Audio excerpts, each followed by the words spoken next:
And now, we're ready to begin. If our judges are ready, we will begin with round one. Our first contestant found poetry valuable when he was infatuated with a girl in the 8th grade. He was nervous talking to her, so he wrote her poems. She even wrote poems for him, and every day they'd exchange poetry journals and read what the other had written.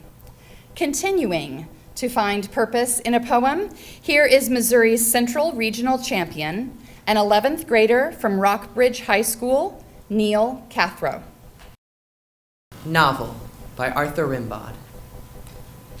We aren't serious when we're 17. One fine evening, to hell with beer and lemonade, noisy cafes with their shining lamps. We walk under the green linden trees of the park. The lindens smell good in the good June evenings. At times, the air is so scented that we close our eyes. The wind, laden with sounds. The town isn't far, has the smell of grapevines and beer. There, you can see a very small patch of dark blue, framed by a little branch, pinned up by a naughty star that melts in gentle quivers, small and very white. Night in June, 17 years old. We are overcome by it all. The sap is champagne and goes to our head. We talked a lot and feel a kiss on our lips, trembling there like a small insect. Our wild heart moves through novels like Robinson Crusoe. When, in the light of a pale street lamp, a girl goes by, attractive and charming. And as she finds you incredibly naive while clicking her little boots, she turns abruptly and in a lively way. Then cavatinas die on your lips. You are in love. Occupied until the month of August, you are in love. Your sonnets make her laugh. All your friends go off. You are ridiculous. Then, one evening, the girl you worship deigned to write to you. That evening, you return to the bright cafes. You ask for a beer or lemonade. We're not serious when we're 17, and when we have green linden trees in the park. For the state and national finals, students are required to recite at least one poem that was written before the 20th century, and one that is 25 lines or fewer. In some cases, that poem can satisfy both requirements. One poem can. Students can choose any poems from the contest anthology and determine the order of their selections for recitation. Inevitably, teachers, classmates, friends, and family members gain exposure and familiarity to these poems as well as a result of the process. Some of us who are directly connected with students in this contest may find we've nearly memorized them ourselves. Next is the Kansas City North Regional Champion from Grandview High School, 11th grader Jessie Fuller. Broken Promises by David Kirby. I have met them in dark alleys, limping and one-armed. I have seen them playing cards under a single light bulb and tried to join in, but they refused me rudely, knowing I would only let them win. I have seen them in the foyers of theaters, coming back late from the interval long after the others have taken their seats. And in deserted shopping malls late at night, peering at things they can never buy. And I have found them wandering in a wood where I too have wandered. This morning, I caught one, small and stupid, too slow to get away. It was only a promise I had made to myself once and then forgot, but it screamed and kicked at me and ran to join the others who looked at me with reproach in their long, sad faces. When I drew near them, they scurried away, even though they will sleep in my yard tonight. I hate them for their ingratitude. I, who have kept countless promises, as dead now as Shakespeare's children. You bastards, I scream. You have to love me. I gave you life. Our next competitor states, "For me, poetry out loud began as an activity in English class. However, ever since I truly connected with my first poem, Caged Bird by Maya Angelou, it has become much more." She's grateful that her school and teachers provide the opportunity and the support to participate in this event. We are grateful for that too. The Kansas City South Regional Champion is in 11th grade from Notre Dame de Sion High School, Alyssa Moncure. Russell Market by Moria Simon. What I want most is what I deeply fear, loss of self. Yet here I stand a Mem Sahib, all decked out in wonder, and still a stranger amid the harvest, O Ghaffar at my side. Here's a Pandit preaching in the flower stall. He turns funeral wreaths into wheels of rapture. I must shrug off my notion of knowing anything of substance about the world, about the spirit. Sparrows dart between the columns like music. Huge pupae, bananas split their golden skins. Flies moisten their hands in bands of dew. Lepers limp by on crutches in slow motion. Where is there order in the world? None. None, I think. No order, only spirals of power. The pyramid of onion, guava, melon all defy my reason. They shine like galaxy-driven planets. A balancing scale becomes a barge of plenty, a cornucopia endlessly filling up and emptying. The wages of sin are more sin, virtue's wages. More virtue, and all such earnings, weightless. I've forgotten my errand. I float now through myself like a howl through a phantom mouth. The world's an illusory marketplace where I must bargain hardest for what I hope I'm worth. Last spring, in an article in The Atlantic called "Why Teaching Poetry is So Important," the writer, Andrew Simmons, said, "Poetry can give students a healthy outlet for surging emotions. Reading poetry aloud can foster trust and empathy in the classroom community, while also emphasizing speaking and listening skills, often neglected in high school literature courses." It's a good thing to know these are not neglected in these students' schools. Here is the Northeast Missouri Regional Champion from Troy Buchanan High School, 10th grader Kara Wolf. Thoughtless Cruelty by Charles Lamb. There, Robert, you have killed that fly. And should you 1,000 ages try the life you've taken to supply, you could not do it.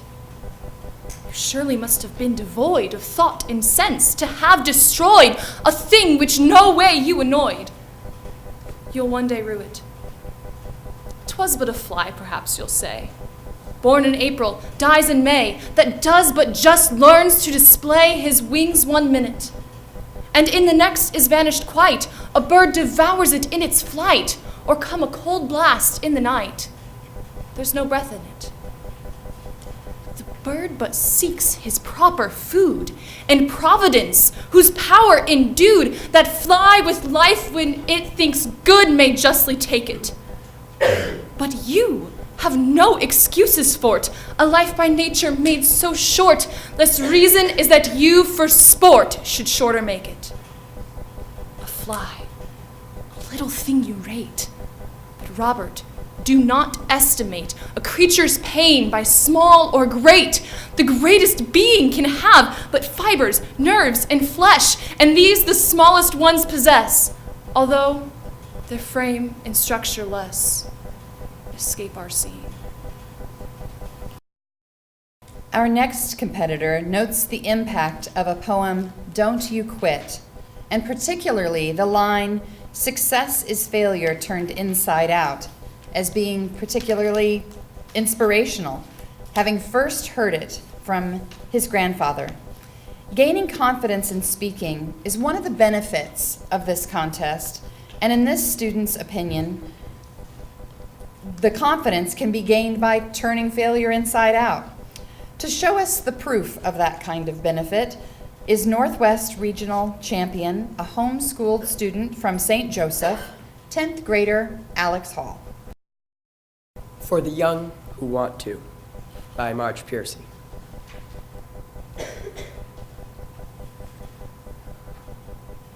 Talent is what they say you have. After the novel is published and favorably reviewed.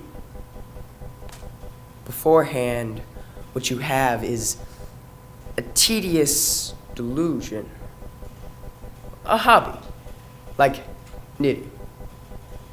Work is what you have done after the play is produced and the audience claps. Before that, friends keep asking when you are planning to go out and get a job. Genius is what they know you had after the 3rd volume of remarkable poems. Earlier, they accuse you of withdrawing, ask why you don't have a baby, call you a bum. The reason people want MFAs, take workshops with fancy names, when all you can really learn is a few techniques, typing instructions, and somebody else's mannerisms, is that every artist lacks a license to hang on the wall. Like your optician, your vet, proving you may be a clumsy sadist whose fillings fall into the stew, but you're certified a dentist. The real writer is one who really writes. Talent is an invention, like phlogiston after the fact of fire. Work is its own cure. You have to like it, better than being loved. One of the students in today's group said reading Shel Silverstein was one of the first memories of poetry and study with words, with the illustrations immediately captivating this student. Other students mentioned nursery rhymes or song lyrics, including show tunes that got into their memories with rhyme and rhythm. Our next student quoted a favorite line from a spoken word poet, Sarah Kay, as an inspiration to her. This points out how the variety of subgenres of poetry can speak to all of us. The Southeast Regional Champion, a 12th grader from New Madrid High School, County Central High School, is Emily Sullinger. Deliberate by Amy Uematsu. So by 16, we move in packs. Learn to strut and slide in deliberate, low-down rhythm, talk in a syncopated beat, because we want so bad to be cool, never to be mistaken for white, even when we leave these rowdier LA streets. Remember how we paint our eyes like gangsters, flash our legs in nylons, sassy black high heels, or 2-inch zippered boots? Stack them by the door at night, next to Daddy's muddy gardening shoes. Last year's Missouri State Champion represented us well and performed in the final night of the competition at the national level, placing in the top 9. Thomas Fields was from St. Louis University and University High School, and he said, "I never really understood how you could become part of a poem until Poetry Out Loud. It had always been, oh, poems are a thing I don't understand, but if you take time to sit down and really work on it and make it a part of you and memorize it and recite it, it's like really a phenomenal experience." I think it is like that, and I think these students would agree. The Southwest Regional Champion from Central High School is 12th grader Verniquia, no, did I say it right? Verniquia Foster. Negative by Kevin Young. Wake to find everything black what was white, all the vice versa. White maids on TV, black sitcoms that star white dwarfs cute as pearl buttons, black presidents, black houses, white horse candidates. All bleach burns clothes black, drive roads white as you are. White songs on the radio, stolen by black bands like secret pancake recipes. White backup singers. Ball players and boxers all white as tar. Feathers on chickens dark as everything. Boiling in the pot that's called the kettle honky. Even whites of the eye turn dark. Pupils clear and changing as a cat's. Is this what we've wanted and waited for? To see snow covering everything black as Christmas, dark pages written white upon, all our eclipses bright, dark stars shooting across pale sky, glowing like ash and fire, shower every skin. Only money keeps green, still grows and burns like grass under dark daylight. Thank you. Students were asked what outcomes of this contest they could identify. Among the respondents, 20% of the students here today reported this experience gave them more comfort accessing literature. 20% said it improved their literary analysis skills. 20% said it heightened their sense of the importance of the art form of poetry, and 40% of them indicated it gave them an increased sense of confidence. Those outcomes are clear here today. Now, the St. Charles County Regional Champion from Holt High School, 12th grader Maya Bryant. Self-Help by Michael Ryan. What kind of delusion are you under? The life he hit just knocked you flat. You see the lightning, but not the thunder. What God had joined, let no man put asunder. Did God know you'd marry a rat? What kind of delusion are you under? His online persona simply stunned her, as it did you when you started to chat. You see the lightning, but not the thunder. To the victors go the plunder. You should crown them with a baseball bat. What kind of delusion are you under? The kind that causes blunder after blunder? Is there any other kind than that? You see the lightning, but not the thunder. And for 1 second, the world's a wonder. Just keep it thrilling under your hat. What kind of delusion are you under? You see the lightning, but not the thunder. Thank you.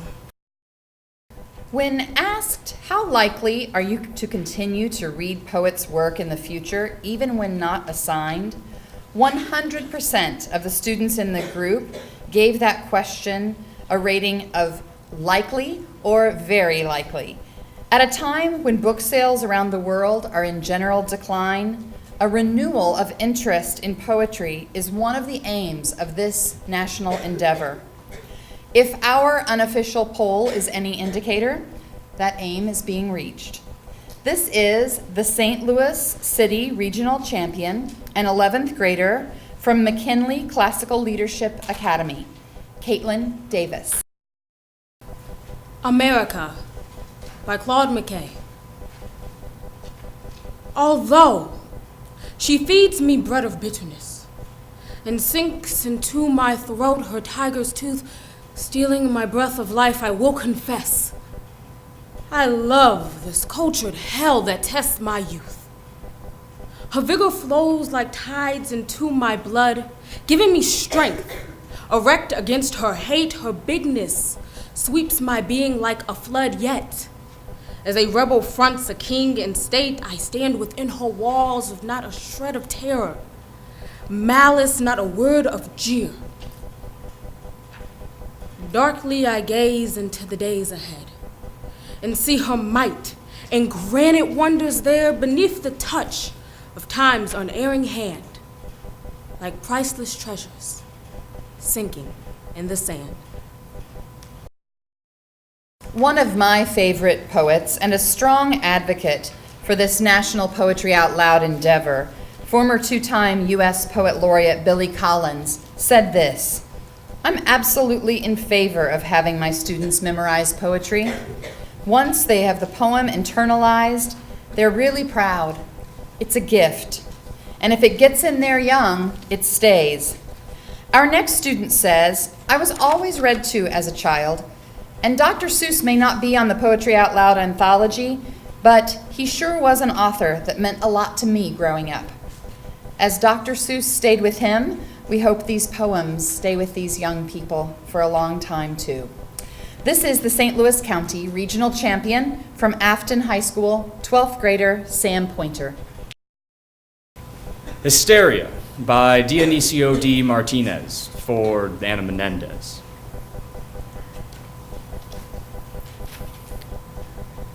It only takes one night with the wind on its knees to imagine Carl Sandburg unfolding a map of Chicago.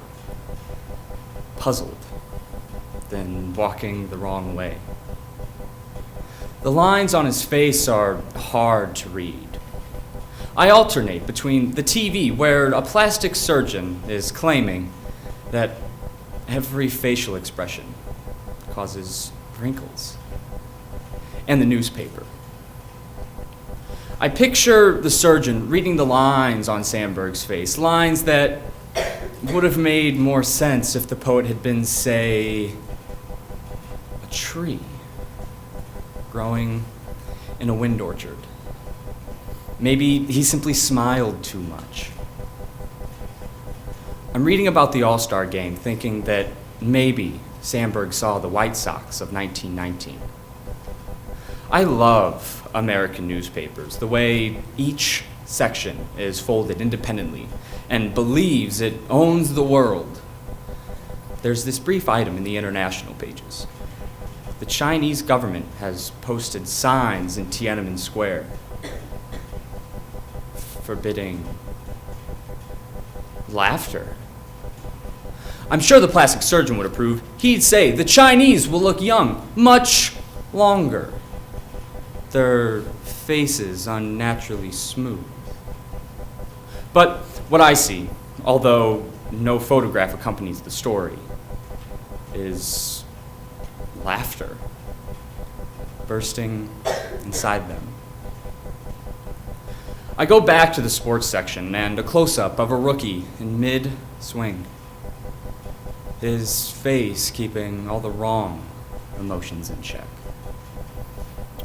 When I read, I bite my lower lip, a habit the plastic surgeon would probably call cosmetic heresy, because it accelerates the aging process. I think of Carl Sandburg and the White Sox. I think of wind in Tiananmen Square, how a country deprived of laughter ages invisibly. I think of the great walls of North America, each of them a grip on some outfield, like a rookie's hands around a bat when the wind is against him. I bite my lower lip again. I want to learn to think in American, to believe that a headline is a fact, and all stories are suspect. Thank you. That's the end of round one.